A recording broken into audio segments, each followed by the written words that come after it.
Good morning, everyone, and welcome on into North Dakota today. Okay, we are making our way into the holidays.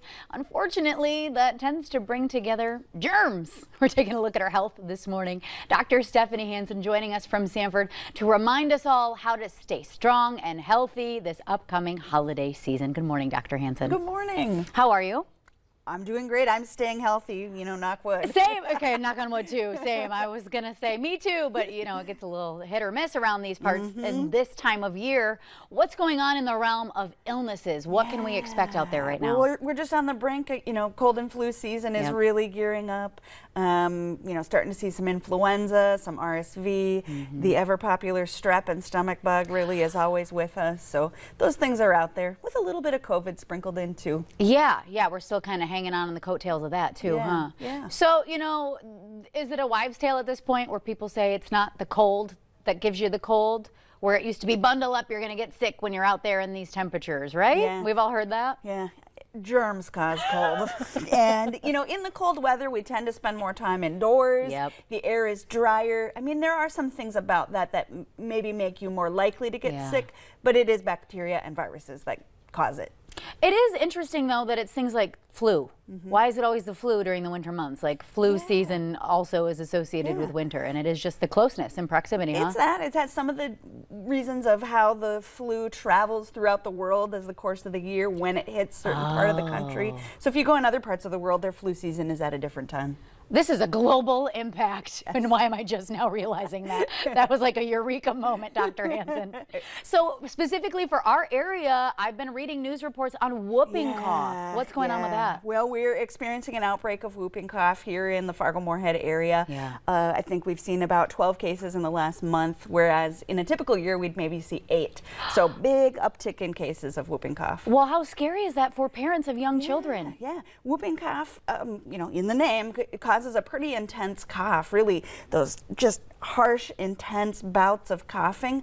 Where we really get scared is with our young infants. If they get whooping cough, that can be a very serious illness and even lead to death. Does that block off airway restriction? What does that do? It causes them to stop breathing. Yeah. Okay. Wow. And parents can pass that on pretty easily? Yes. Anyone can. Okay. How is it passed on? How are we catching it? Well, it's a respiratory illness. So just being in proximity with someone who's got it, that's how we pass it.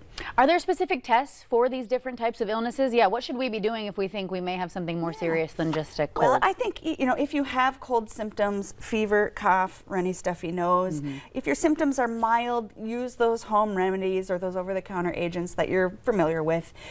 Where I really get concerned is if you've got a fever that lasts longer than about 3 or 4 days, if you're really having trouble with your breathing, if you're having trouble keeping down fluids, those would all be reasons to bring your child in or get yourself seen. Wow. Okay. I mean, it's getting serious. It's getting serious. So what do we do to stay healthy? What's our best bet? What's your best advice this morning? This is just what I preach every time. You got to wash your hands. I knew it was coming. Always wash your hands. Yeah. But especially before eating and after using the restroom, when coming in from outside, that's the times I would really focus on getting good rest.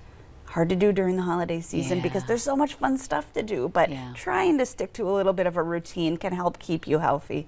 How about dealing with our holiday stress? We only have about a minute left, and that's like a very open-ended question. Well, and that's important for your physical health too. If you're overwhelmed, if you're experiencing stress, maybe the holidays isn't as fun of a time for you.